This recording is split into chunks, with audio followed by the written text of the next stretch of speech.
pandemic, we as a country, once again, find ourselves struggling with race relations. Last week's tragic and horrific death of George Floyd at the hands of police in Minneapolis was yet another painful reminder that many in our nation are not treated equally. Our hearts are deeply saddened by this tragedy.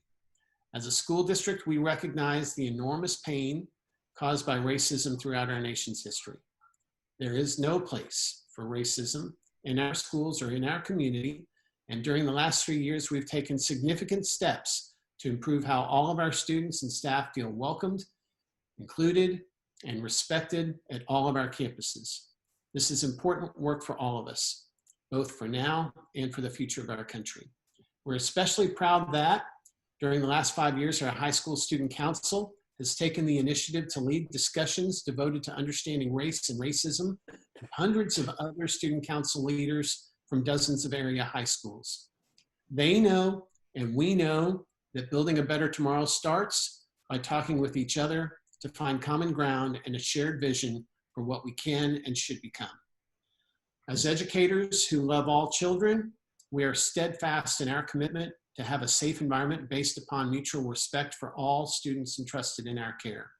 We also recognize our important role as educators to demonstrate to both our students and the community that we value all individuals equally while rejecting all forms of bigotry, hateful rhetoric, and hateful actions. We will not waver from that commitment. We are recording today's meeting and we will post it so that those who could not join us today can watch it at any point. Yesterday's town hall is already posted on our website, so if you'd like, you can go back and look at that. Again, I'm John DeLander, Chief of Staff, and it is fair to ask that question, what does the Chief of Staff do? And it depends on the day. Today, we worked out some details on the graduation for the high school. We talked with representatives from town of Highland Park and City of University Park about their curfews. Met virtually with our incredible PTA presidents, one of whom I've already seen on this call. Earlier this year, I had the opportunity to help plan the reveal celebration for the Boone Elementary Bulldog, and given all that's happened since, I'd say that's been the highlight of my year. Anyway, I'd like to thank all of our panelists for taking time out today to be part of this. We will get perspectives from both the state, district, and campus level of all that's going on. And in a moment, we'll have each of them give a background on what they do and talk about their role with the district. We're going to talk today about some of the key issues that are on all of our minds, planning for next school year, and doing so in a way that keeps our students, staff, and community both healthy and safe. Please know that our panelists may not and probably will not have all of the answers as of today, but we hope we can provide you some idea into how they will approach their decisions. Prior to our first, more than 20 questions, and they are great starting points for our discussion, so I'm going to use those questions again. Please feel free to send any additional questions during this discussion to the Q&A box where it says chat at the bottom of your screen. We do want to try to get to as many questions as we can, and if we don't answer your question during the discussion, we will do our best to respond back to you in writing. Again, send your questions to Q&A in chat. To our panelists, we ask you to please be concise, and if you're not, you will be given a signal about wrapping up. Okay, let's start with introductions. We'll start with our two elected officials, begin with Highland Park ISD Board President Jim Hitzelberger. Mr. Hitzelberger. Thank you, John. Yes, Jim Hitzelberger here. Going into my 12th year as being a board member, currently serving as president here, and honored to be on this call to represent the other 6 board members. I see a couple of them are here, and I thank them for attending as well. I'm a 74 graduate of Highland Park High School and have been volunteering somewhere around 25 years in the district. And probably time for me to move on, but it's been a pleasure, and look forward to getting through this summer. So that's all I got, John. Thank you, Jim. Now on to State Representative Morgan Meyer. Thanks, John. I want to thank everyone for being on the call today on the Zoom. And I know that Keenan and I know many of y'all out there. So I am your state representative, but I am also a Highland Park ISD dad. I have a 9th grader, a 7th grader, and a 2nd grader at Higher. And Principal Burt agreed not to tell any stories about Asher on this call, which is why I'm here. So thank you, Principal Burt. I appreciate you not doing that. I am a state representative. I am serving my third term. I represent House District 108, which has downtown, uptown, Highland Park, University Park, M Streets, Devonshire, Greenway Parks, Bluffview, and part of Preston Hollow. I serve on the Public Education Committee. I've been on that committee for 2 sessions. I was appointed by the governor to be on the Commission of Education of the states. And I was a co-author of the school finance bill that really infused almost $11 billion into school finance and was really transformational this past session. I look forward to working with everyone on this call. I look forward to addressing education issues. As y'all on this call might imagine, education is by far one of the top, if not the top issue in my district. And I also want to say, by serving on the Public Education Committee, I get exposed to 1,200 different school districts, different superintendents and teachers and principals and administrators. And they all come before our committee, and I've seen really, really good ones, and then I've seen some not really good ones. But I have to say, we are all very, very blessed. And as a dad in the district, I can absolutely guarantee to you, we have one of the top school districts in the entire state of Texas. I know that's why many of us live here, is because of the schools. And I have to tell you, from Superintendent Trigg to Jim Hitzelberger and our school board, to the 3 principals on this call and all the principals and staff within HPISD, there are no finer in the state, and we are really, really lucky to be in HPISD, and I mean that with all sincerity. So thank you all for having me on. I look forward to answering any questions you may have. Morgan, thank you. And we appreciate all of your work on HB3. That was, as you pointed out, monumental legislation for all of us in the state of Texas. This time I'd like to introduce Dr. Tom Trigg, our superintendent. Thank you, John. Morgan, thank you for those kind comments. I would echo that.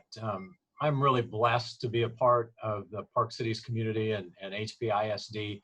I don't think there's any place else like it anywhere in the United States, and appreciate so much our patrons, our parents, the support that we get, the guidance that's provided, and all of that really is represented so well with our 7 trustees. We work very closely together. You have 7 elected officials that absolutely love kids, that absolutely love this community. They want what's best. And, I just want to thank them for giving me the opportunity, and really my team, to work with you to educate the kids in this community. I have been the superintendent, just completing my 5th year here. Been in education for 46 years, I believe. And 16 of those as a superintendent, 11 in a former district, and now 5 here. So I'm excited to share with you what we know, be transparent with our planning, and answer whatever questions that you put before us today. So thank you. Thank you, Dr. Trigg. Now to Lisa Wilson, our Assistant Superintendent for Education Services. Good evening, everyone. I'm Lisa Wilson, and it is my honor and privilege to serve as the Assistant Superintendent for Education Services. Been with Highland Park about 3 years, but I have to say, as I told them yesterday, in 31 years I've been in education, I have never quite experienced planning for instruction through a global pandemic. So this has certainly been new for all of us, and we have just been so appreciative of this community and their feedback and willingness to share with us how to make things great for kids, even in these unique circumstances. So appreciate all of you, and glad to be here with you tonight, and look forward to visiting. Thank you, Lisa. We're also joined by our 3 principals from the area covered by the City of University Park, and we'll start with Higher Elementary and Principal Debbie Burt. Hi, everyone. I just finished my 30th year in education. I have been 15 years as a campus administrator, 2 of those years being in Highland Park. And I would agree with Representative Meyer, an amazing, amazing district with the highest quality staff. And I'm very proud to be here in Highland Park. Thank you, Ms. Burt. Now on over to University Park Elementary, Candy Judd. Hey everyone, great to see all some familiar faces. We've missed you. We've missed your kids for sure. I have been in Highland Park for 4 years, and prior to that was in Richardson for 20 plus years there. And I know this has been a tricky 10 weeks for everyone, and I'm proud of our staff and our district, and I'm proud of our students and parents. So we are looking forward to visiting and answering any questions for you this evening. Great. Thank you, Ms. Judd. And on to our newest principal, Amanda Reyes, principal at Boone Elementary, home of the Bulldogs. Go Bulldogs. Hi, everybody. My name is Amanda Reyes. This is I just finished my 22nd year in education. 11 of those have been in administration. And it's, of course, my first full year in Highland Park. I had the privilege of being given this whole year to prepare for the opening of Boone Elementary in August. And so that's what I've been doing. I've been preparing for that. I've been getting to know our community, visiting, getting to know kids, visiting all the schools. I've hired an amazing staff, and I'm excited about them carrying on the tradition of excellence here in Highland Park. I'm so excited to be able to lead this school and to start, our own Boone traditions as well. So it's been a privilege so far. I'm really, really excited. Great. Thank you, Ms. Reyes. Okay, first question of the day, and it's the one that we all want to know, which is, what's going to happen next year, and ultimately who's going to make the decision on the requirements for school districts as they approach the start of school. And so I asked this of Representative Meyer and Mr. Hitzelberger, President Hitzelberger, and Dr. Trigg. Is it going to be the governor and TEA or Dallas County, or will each independent school district such as Highland Park get to make their own determination? So we'll start with you, Representative Meyer. Sure, and it's a great question, and one that I'm getting a lot from parents, as you might imagine, who have homeschooled like I have and are anxious to get our kids back into the classroom. So it's going to be a multi-tiered system, and initially the person who has to make the first decision is the governor. I will say that the governor has been tracking and trending in such a way that I would foresee that occurring prior to the fall. His last order went ahead and opened up summer camps.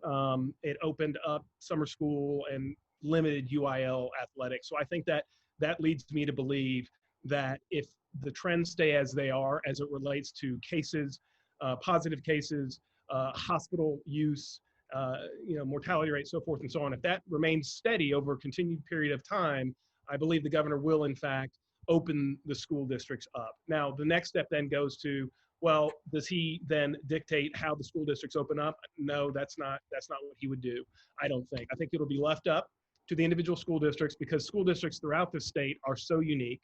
And the school district in Amarillo may be different than the school district in Dallas, or Highland Park may open different than Dallas would as well. I mean, the districts are so different. I think he would absolutely leave it up to the discretion of those locally to make those decisions that are best for their schools.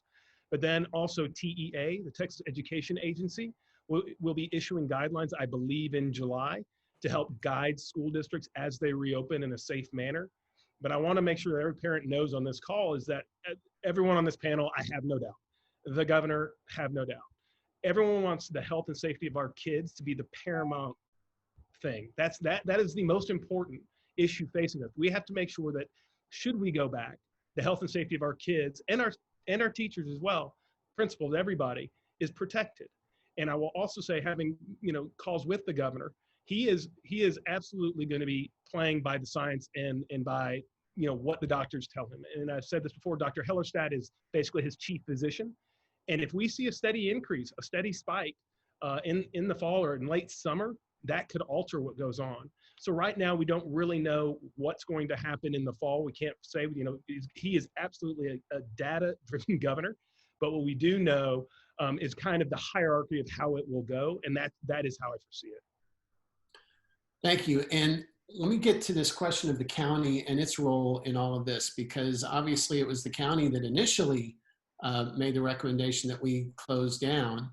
And so what is their role in this? And I'll ask you, Representative Meyer, first, and then Dr. Trigg, and we'll come back to Jim Hitzelberger too. Sure. the governor's order supersedes the county judge's order, and Judge Jenkins, in fact, acknowledged that when at the very beginning, it was honestly even for me that there were conflicting orders out there, and who supersedes and who's in charge. But ultimately, Governor Abbott's order will supersede any order that contrary to it.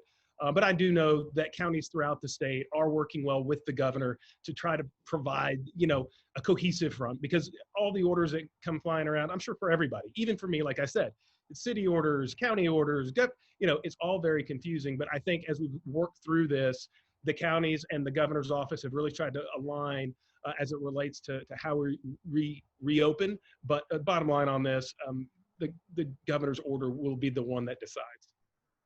Dr. Trigg, what is your understanding from what you're hearing in calls with TEA and other superintendents?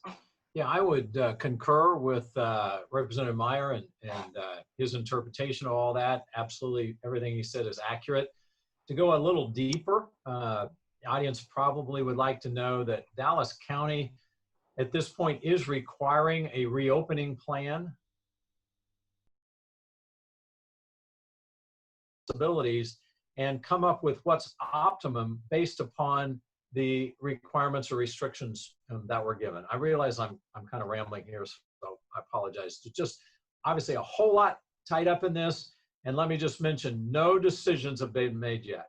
We really don't know. We're remaining open, and we're doing that intentionally so that we can make a decision based on the most recent information that we have. I was going to wrap you up, but you had a lot of important information there. And I've got another question for you too, and if somebody else wants to jump in too. There's been a lot of talk, particularly at the state level, and we've seen it in some newspaper articles.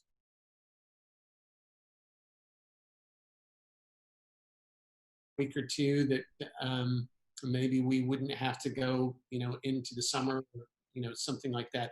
Have we discussed or where we are with the calendar and if we would start school a little bit earlier? Well, John, you keep giving me questions that take a long time to answer. So let me apologize in advance to our audience. I'll do my best to be concise. But obviously, we have to look at. Background, TEA has put out a model calendar. It's an intersession calendar. Actually calls for starting school around August the 3rd, takes school through mid to late June, and it has a number of 2-week breaks in between. And I certainly understand why TEA would be interested in, in putting that out there for districts to consider, because it makes sense if you do have to shut down a classroom or a grade level or a campus because the virus does show up, and let's say you have to shut down for 14 days for 2 weeks. If you have these 2-week intersessions, then you've got an obvious way to make up for that closing, and so we understand that. But thankfully, those are not required calendars. Those are optional. My personal opinion is that there is really very little chance that we will start before our current calendar start date. And the reason for that's very simple. That's due to the construction. We know based upon, our previous new buildings that we will be up to the minute to get higher open on time. Everything's looking good. Don't take away anything different than that. I mean, we've had sunny days. Progress is coming along very, very. Sorry.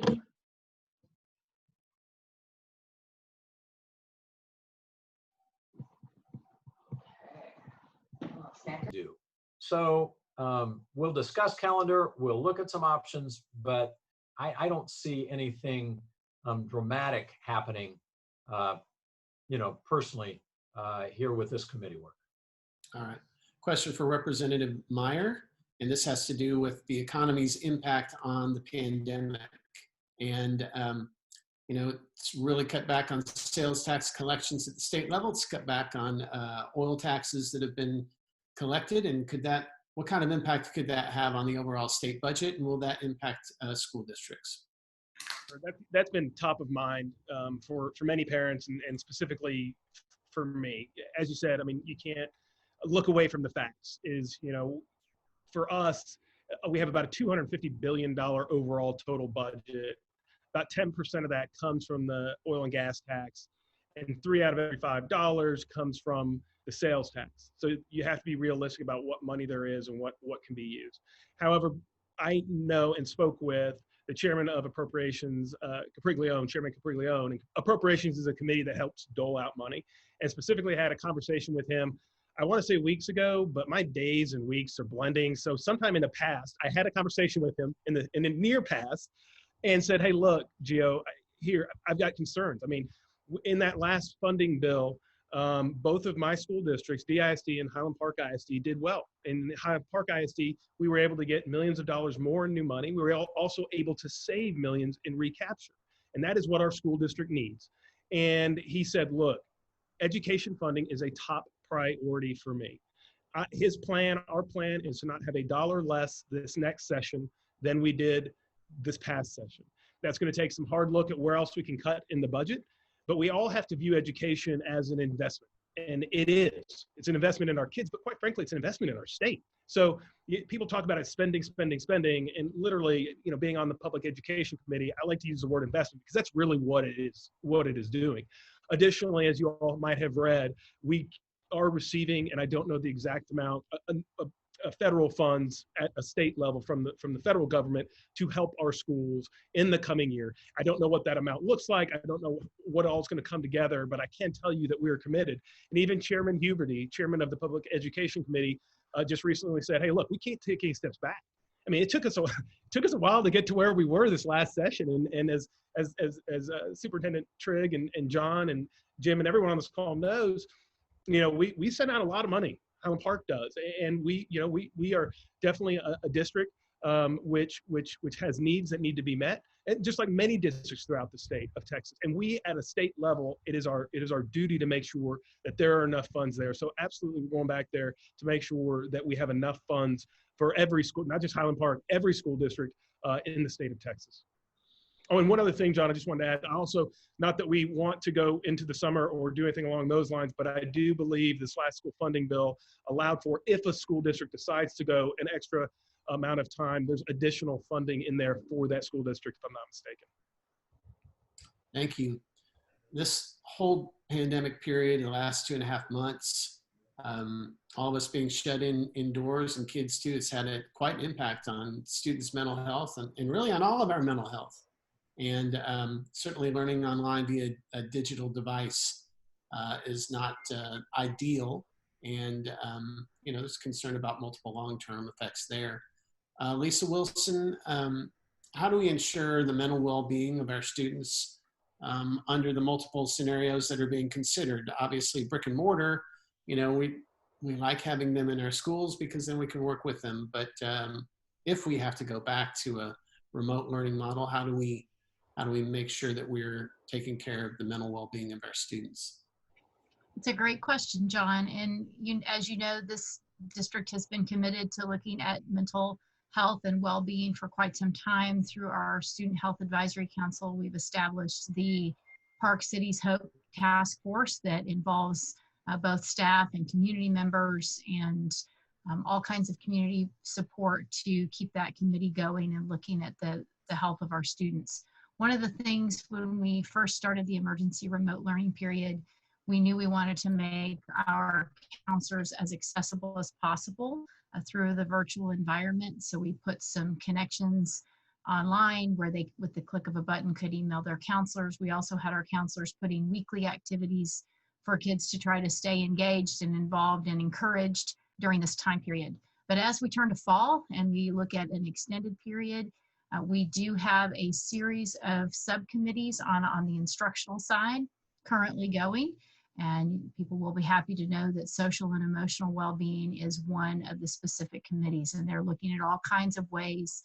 How can we build those relationships and connections through virtual environments, and what kinds of things can we do to make sure our students continue to feel connected and have ways to reach out should they need assistance of any type. So certainly have our eyes on it, don't have all of the answers, but it is certainly at the top of our minds. Great. I have a question that's been sent in, and I'll get to that in just a moment, but we haven't heard from our principals yet, and so I want to hear from Miss Burt and Miss Judd of what they experienced during these last 2.5 months, and how was it on your campuses, or not necessarily on your campuses, but for your students and for your staff?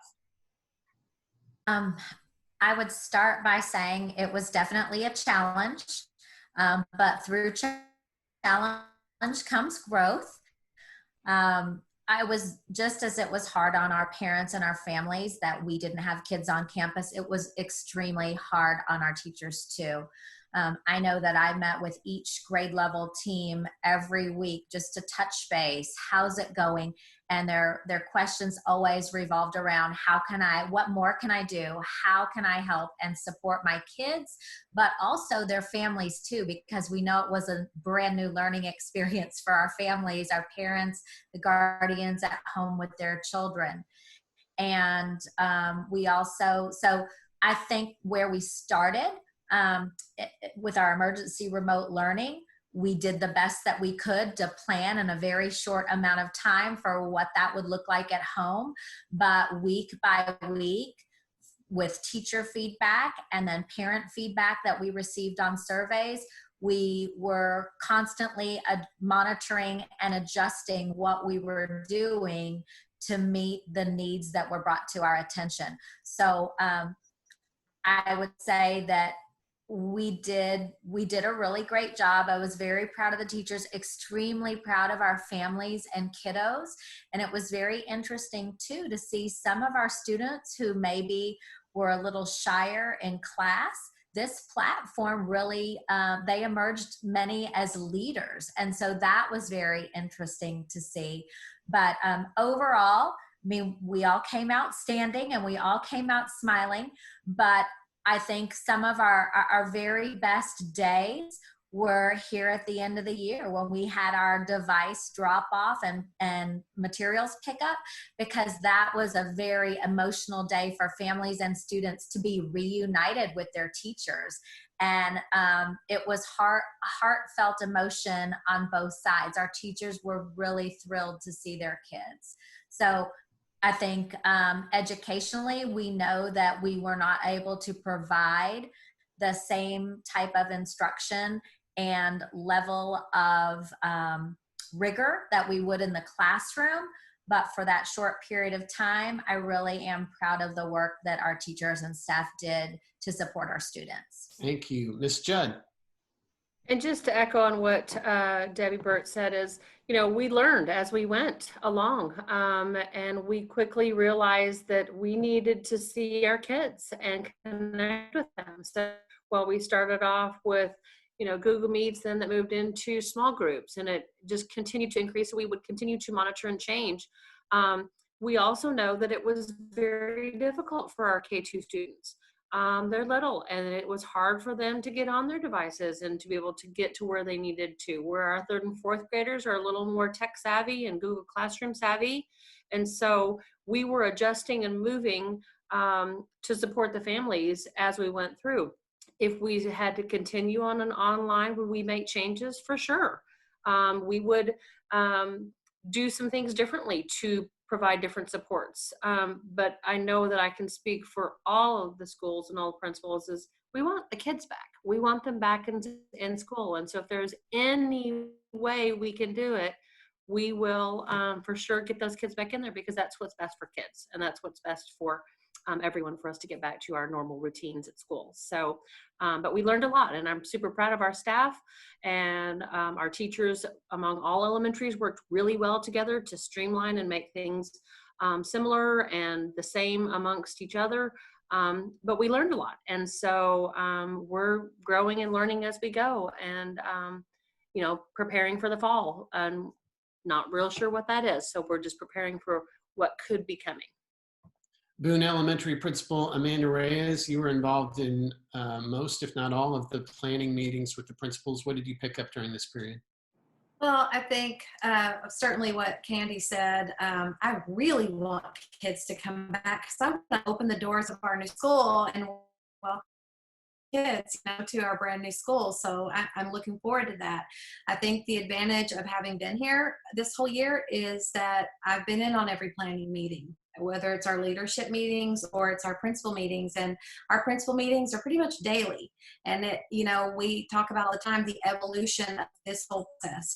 Every week you're brainstorming, what can we improve on? How can we tweak this and make it better for our kids? So I think the fact that I've been able to sit in on all of that and be part of that conversation and brainstorm and help out and support in any way I can gives me that insight. So when school does open in the fall, I know what our community has gone through. I know the ups and downs of what this community has gone through with this whole process.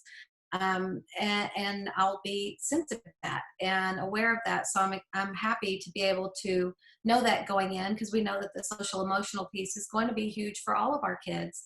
And I'm happy that I'm able to empathize and sympathize with the whole process from leadership through teachers, through students and parents. And I've been able to talk to parents a lot. I'm having a lot of conversations with our new Boone parents, getting to know them via Meets and Zoom meetings. It wasn't the way we intended, but that's how we're doing it, and we're making the best of it. And I think that will help too, because we're able to make those connections as well as a new school. So I'm happy to have been part of it. Terrific. Thank you. This is a question for Lisa Wilson that came in through Q&A. And if you have any questions, go to the chat box down below, click on chat and submit a question. So another great question, and I'll go back to mentioning the 7 instructional subcommittees that I have, and one of those is specifically looking at our special programs, not just dyslexia, but many of the special programs that we offer. And as we all know, we were scaled back during emergency remote learning, trying to get everything figured out and find the best ways to serve our students in this virtual world. But we've made a commitment that we will take a look at it and make commitments for the fall so that we are able to offer all of the support services that all of our students in special programs need and deserve. So that is a question on the table, and they are busy working to find the very, very best solutions, again, not only for instruction, but also for our special services. Great question.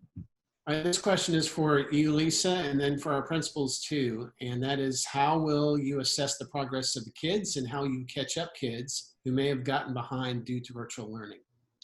Very thoughtful conversations have happened throughout this spring closure. And, we knew we had some things on the table that we could possibly administer, but we were concerned about the fidelity and wanted to make sure we had everything in order before we began to assess and get actual data. One of the things, being an educator, those educators on the line will know that, testing is not a horrible thing. It's part of our world, and for our ability to know if we have helped the students learn exactly what we wanted them to learn.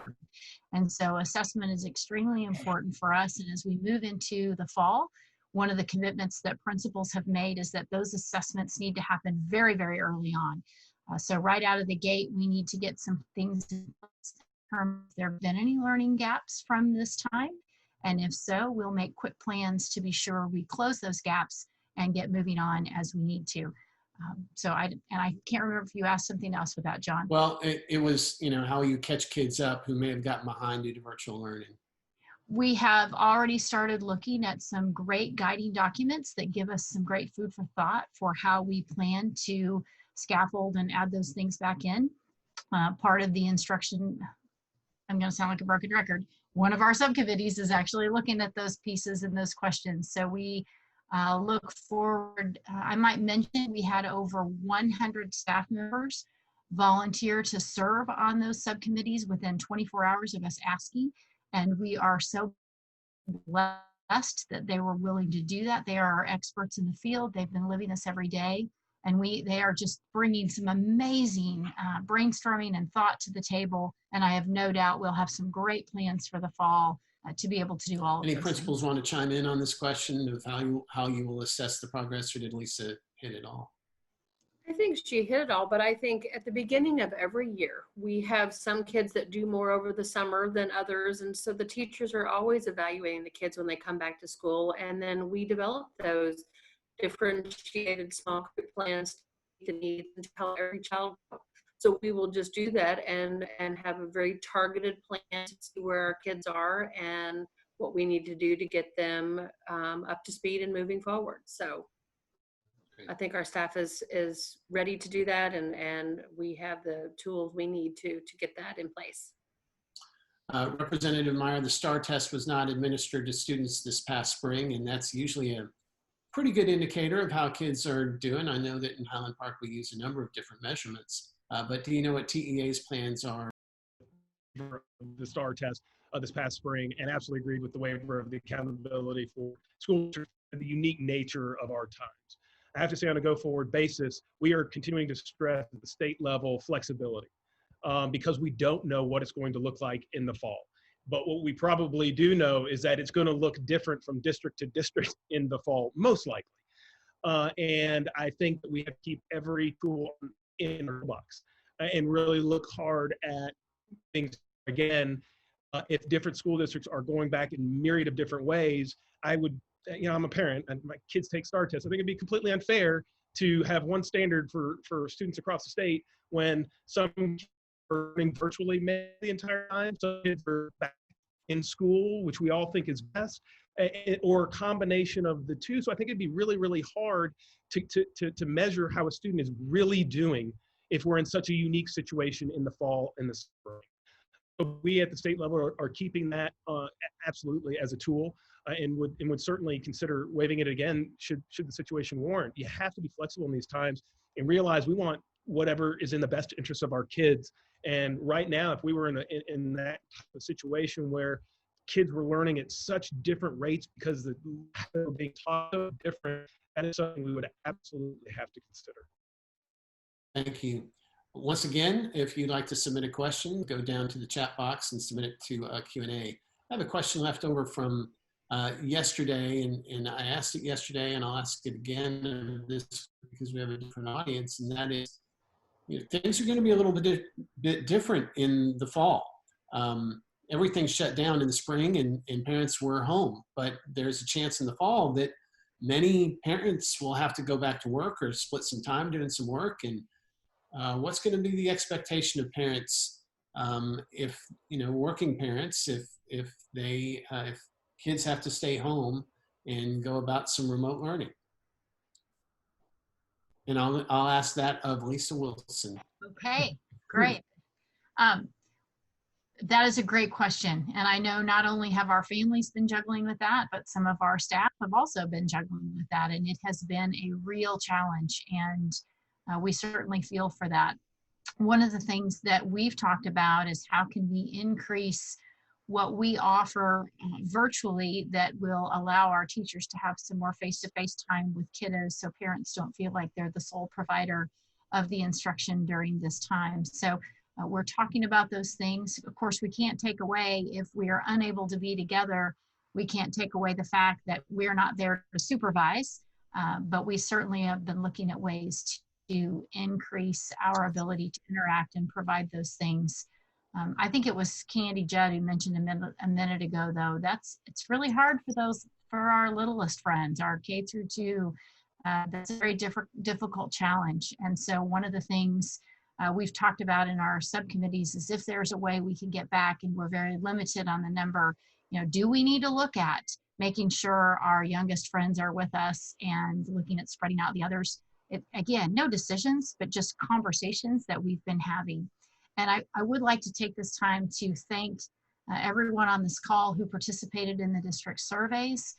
Recently, we put out surveys to parents and students, and we just received some amazing feedback. In fact, I believe, John, if I'm correct, the parent survey results, we had over 984 pages of comments and things that we want to consider. And we have looked through that data. We are having our subcommittees look through that, and it's so helpful and so informative to make sure we design something that is right for Highland Park based on what our community has given us. So just appreciate all that feedback so we can design the very best learning experience.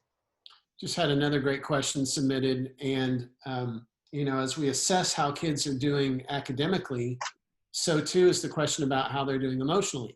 So will counselors have class or grade sessions to help kids get closure from the emotional issues and hurdles that they've experienced this year?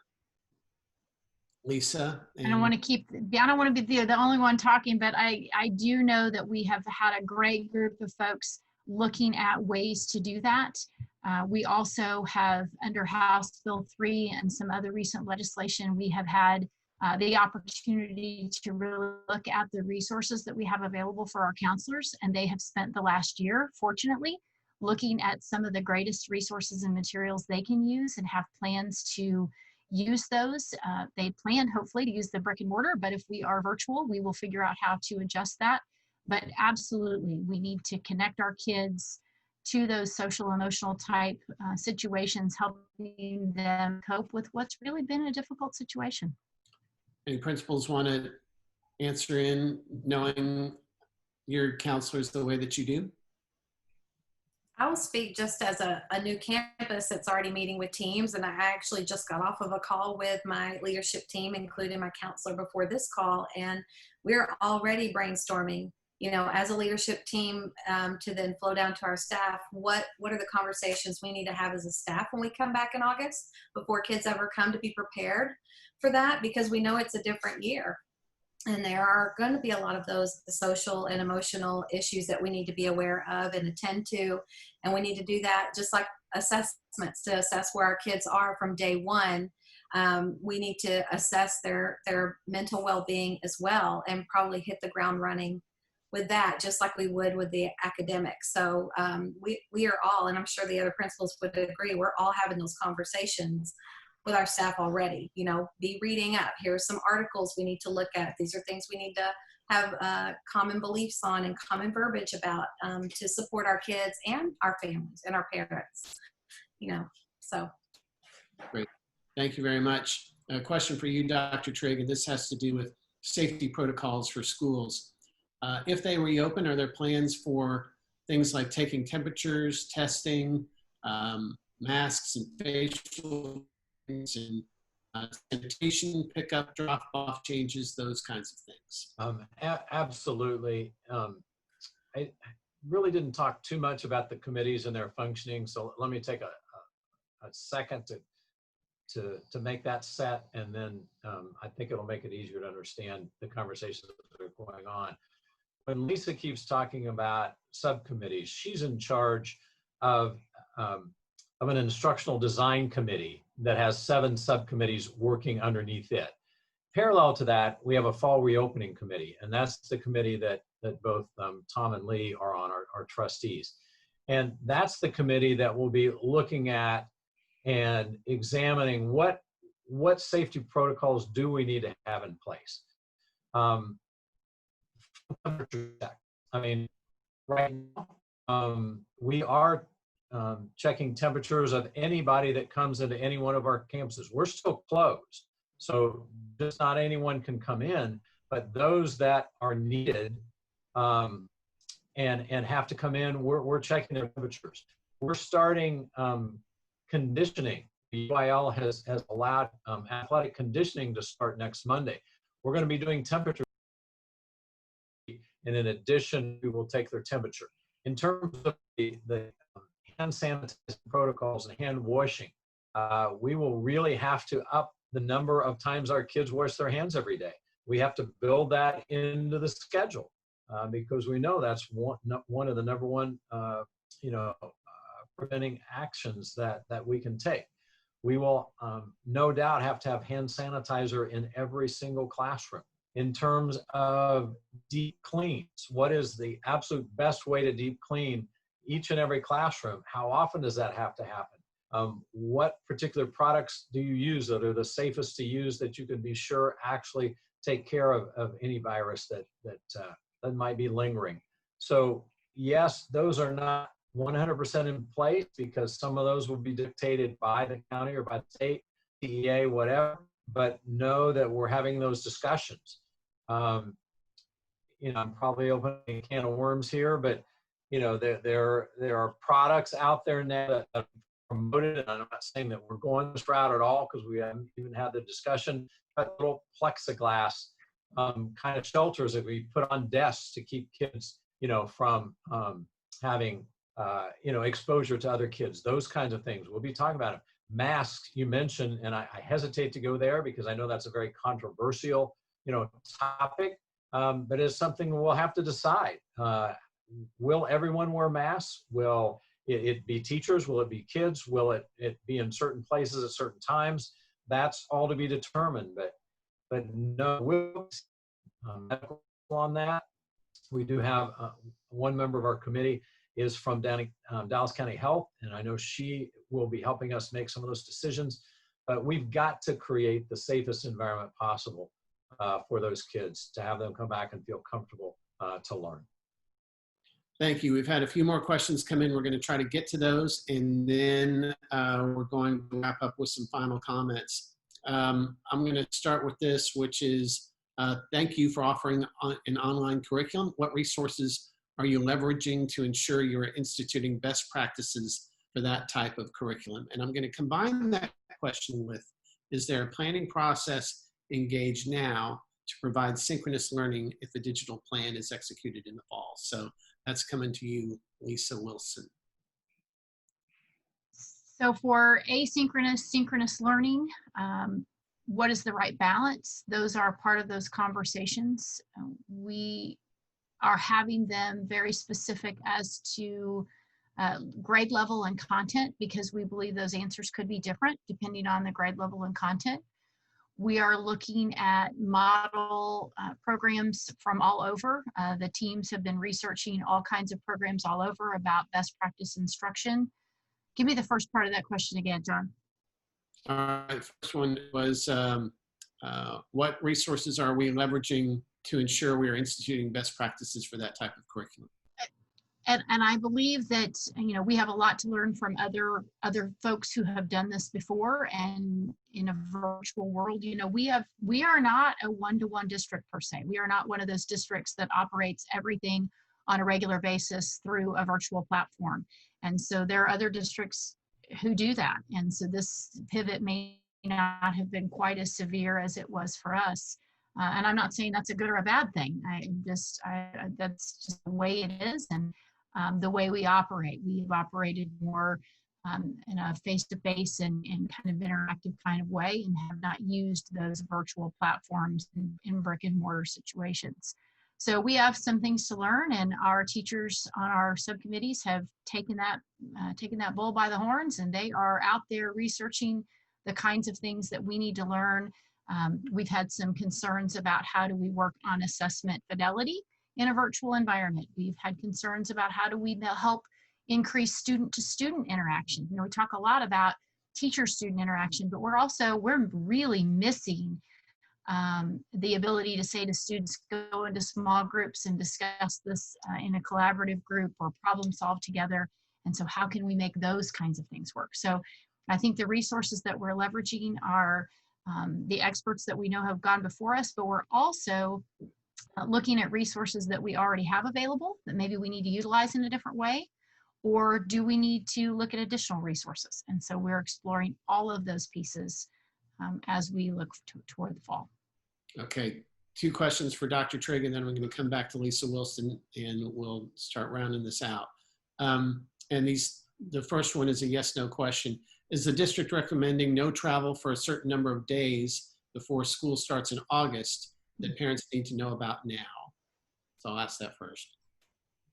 The short answer is no. That doesn't mean that might not happen, but right now there are virtually no travel restrictions put out by the state. Those were rescinded a couple of weeks ago by the governor. So my guess is that we will probably comply with whatever the advisories are from the state. And then this question, and Representative Meyer, you may jump in on this too, which is how will the district pay for new measures needed to reopen, like more teachers, smaller classes, hand sanitizer, some of the other things that Dr. Trigg was just talking about to outfit our classrooms? Really good question. When it comes to things like hand sanitizer and shields and masks and those kinds of things, obviously, while those are expensive, they pale in comparison to potential personnel costs. The federal government has actually provided a grant program to each state that we will be availing ourselves of that will allow us to seek reimbursement up to 75% of the costs of those kinds of supplies. Speaking of hand sanitizers, you know, any excess costs due to the COVID requirement. Quite frankly, and this is not an answer people probably want to hear, but when it comes to smaller class sizes, additional staff, and whatever, there currently is not money available to do those kinds of things. If there was, we would be doing that right now, and we'd be expending those funds in ways that we feel would best advantage our kids in a regular environment. I don't know of any plan to increase allocations to districts so that they can have smaller class sizes. The smaller class sizes, quite frankly, would probably come from some kind of a split schedule, an AB schedule or something like that, as opposed to hiring additional teachers. Great. Morgan, you want to chime in on that at all? We just have to be realistic again at the state level and take a look at what additional costs school districts had in the fall, or, you know, expected costs and expenses, and have to build that into the next budget. I mean, this is again a unique situation, but we have to realize school districts can't and don't have the resources. If, to everyone's point, you know, Dr. Trigg, we're only getting 75% of that covered, then we as a state have a duty, in my opinion, to take a look at covering that remainder. Because as we all know, in any budget, and I've said this before, if you're taking resources from one area of your budget to help pay for an unexpected expense, you're not going to have as much money in the original area that it was intended for. And so therefore, it's incumbent upon us as a state to make sure our school districts have the money they need. And it's my job to make sure Highland Park and Dallas ISD have the money they need. So that's got to be, it is top of mind. That is one of the top issues, and it's a reality. So if there are budget shortfalls due to unexpected costs, we have to build that into our state budget next session. Final question for Lisa Wilson, and that is, what happens to and with students who are in the queue for special services like dyslexia, FIE, speech, etc., that did not get completed due to the virus? So we are following guidance on when we can start completing if a student is eligible to be evaluated, but we are unable to complete that face-to-face evaluation. Those have been postponed. So we have to follow the guidance and wait on those. We are looking forward to queuing those up just as soon as we get the red light to do so. Great, thank you very much. All right, final comments from each of you, and we'll start with you, Board President. First thing I want to say, I noticed Kenny does off those. We get back on it. First off, I think barking dog. We still have a barking dog. Yeah. We're good now. Yeah. Okay. I want to first thank Dr. Trigg and his staff and let our community know that, you know, this is a great town hall, people where they are or not, and know that. I think from a board, I can't speak for other board members, but I think the expectation of the community is that we open August 20th at 100%. Now, the reality is we've got 76 days. We have no idea what's going to happen.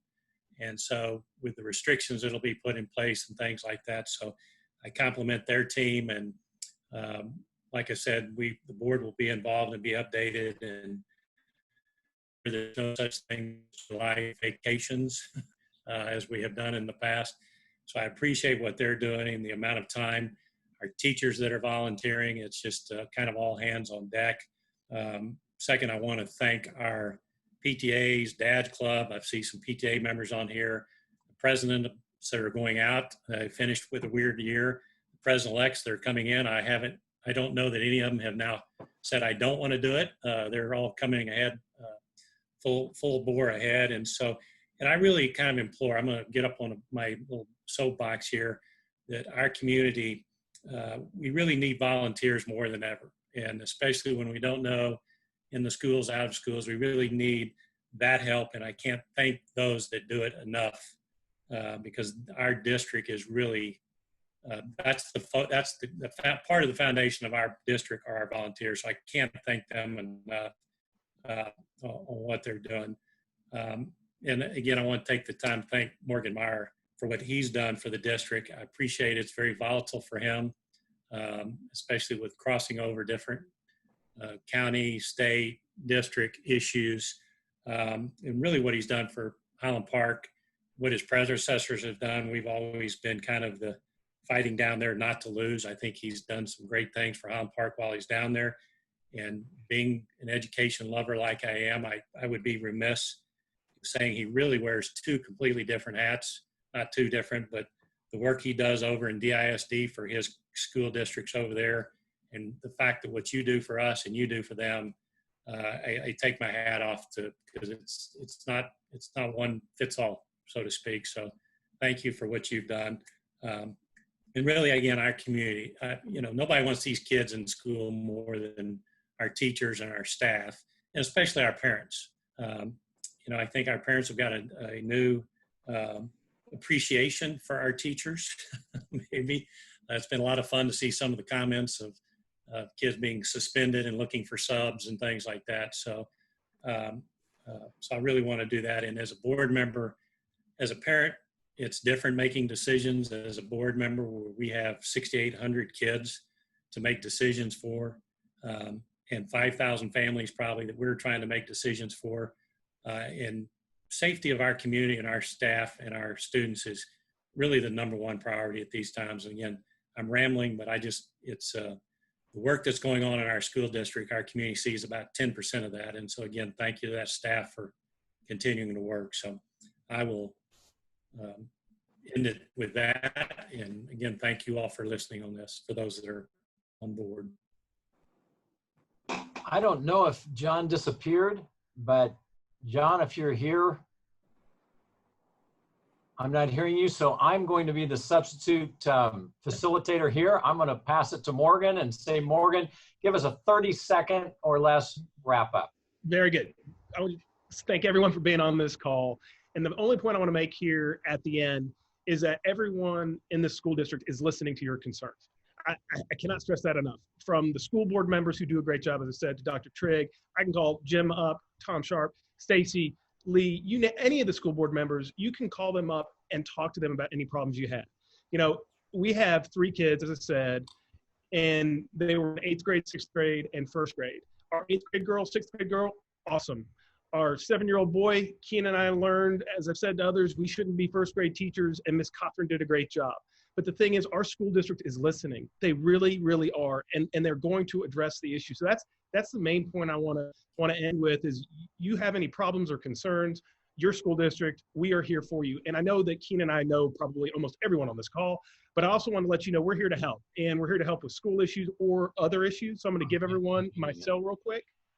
It's 214-450-7474. Again, 214-450-7474. We're here to help, and I can't tell you how proud Keenan and I are to be members of this community. Thank you.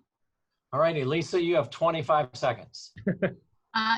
Just want to express my appreciation to everyone. I think the adults in the system have definitely demonstrated to our kids what flexibility and perseverance can look like, and I hope you all have felt the same. And we want our kids back in school. We look forward to the day that can happen. Thank you. Debbie, Candy, and Amanda, you each have 20 seconds. Debbie, you start. I was actually just going to say the same thing Representative Meyer said, in that we hear you, we're listening, we appreciate your input, because what you all see as families at home might not be the same thing that we're seeing at the school level. So we are listening to you and we appreciate the input. And we just have missed our kids so much and can't wait to have that time back in school with them. Candy. Really just the same. We miss your kids. We hope you have a wonderful and safe summer. And we just really, really hope that we get to see you guys in August, the parents, and that's from all of our schools. We just miss the kids and parents terribly. And we appreciate your support and continue to give us feedback on us moving forward. All righty, Amanda. I would just say, like I've said before, I'm excited about meeting our families, about meeting our kids, and just knowing my staff so far. this is the challenge that they will rise to. They are excited about getting your kids, and they're excited about meeting them where they are and getting them right back where they need to be. And they're all highly qualified and ready to do it. And, you know, they're on summer vacation, but I can guarantee the majority of them are already planning. They're ready. Thank you. I'll kind of wrap up, and if somebody can unmute John so that he can make final comments, that'd be great. I just want to express my appreciation to John for serving as the MC here, the facilitator. He does a phenomenal job, and John, thank you so very, very much for working so diligently to put this together. If they don't get you unmuted, I guess I'll be wrapping up. Hopefully that while I'm rambling here, they will. And thank you all for you know, limiting yourselves to 30 seconds so I can have the last 10 minutes. I really appreciate it. Yeah. Okay, there he's back. But my final comments would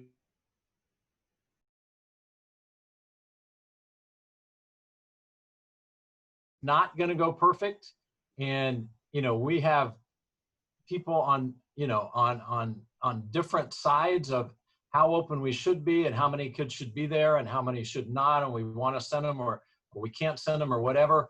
Just know we're going to do our best to be flexible and adjust and adapt. We're not going to be able to meet you know, exactly what everybody wants, but just know that's our goal. So thanks for tuning in today. Thanks for being a part of this. And John, I'll pass it off to you for final words. Well, that's all I was going to say. I will say this. Thank you to our panelists. Thank you for everybody for tuning in. But the other thing is, if you didn't get your question answered and we had one or two, we will get back with you on that. We'll also be posting this on our website, so that way you can see it, you can share it with your friends, neighbors, other parents in your schools. But for now, thank you very much. And go Boone Elementary, go UP, and go higher. You all have a great summer. Thank you. Bye-bye. Thank you, everyone. Thank you.